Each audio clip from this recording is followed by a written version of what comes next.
how often should you go to the bathroom? For most people, generally it's every 2 to 5 hours. You're going to see varying stats, sometimes 2 to 4, sometimes 3 to 5, but that general guideline, not less than 2 hours between trips to the bathroom. So what do I mean by that? So let's say you wake up at 6 a.m. and you go and sit on the toilet and you empty your bladder. Then I wouldn't really want you to go again until 8 a.m. And if you went at 8 a.m., I really wouldn't want you to go again until 10 a.m. Okay? On the flip side of that, let's say you went to the bathroom at 6 a.m., but then you didn't go again until noon. That's 6 hours between that stretch. And that's a little long. I would rather you go by at least 11. So if you went at 6, the longest in general that I would suggest that you go would be 11 a.m. So you have between 8 and 11, you're going to plan to have access to a bathroom to be able to go and empty your bladder. All right.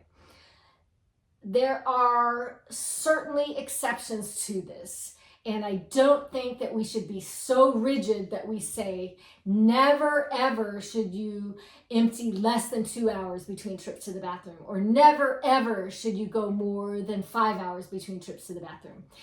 There's going to be things in our life that just don't follow that rule. It just may not work. But if it's a habit, if it's a pattern, that's really where we're at here. And I want you to be able to hold it comfortably for at least 2 hours and be able to go. And then I want you to be able to hold it ideally comfortably up to 5 hours. You're not dying by hour 4, like, oh. Again, this does differ based on what you're eating, what you're drinking, and how much you've had.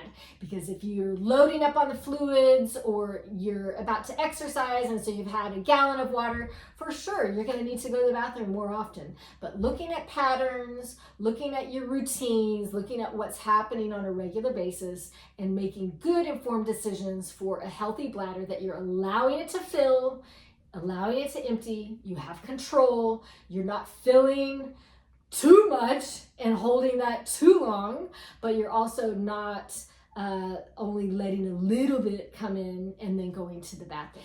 There's something called just in case peeing. Okay, so what just in case peeing is that you say, we're gonna be on the road for 4 hours. Let me go to the bathroom just in case. All right.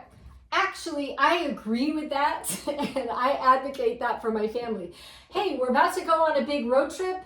Everybody go just in case right before we go.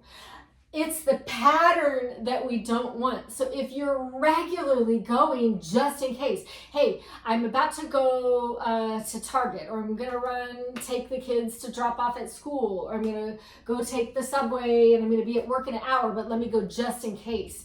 If you're regularly going just in case, then that's a concern, and I would caution against that, because we want to allow the bladder to fill, and we want you to be able to have the control so that when that bladder's filling, you have at least 20 to 30 minute warning, like, hey, I need to go, but I know I can wait until I get to that metro station. Or I need to go, but I know I can wait at least an hour until I'm at a bathroom that I want to use, or a toilet that I want to use. So giving you control, having a healthy bladder, healthy habits, but not stressing for those outliers either. Because there will be outliers, and that's okay. That's just the way life works, because we can't always plan things out, but not making those just in case episodes a pattern.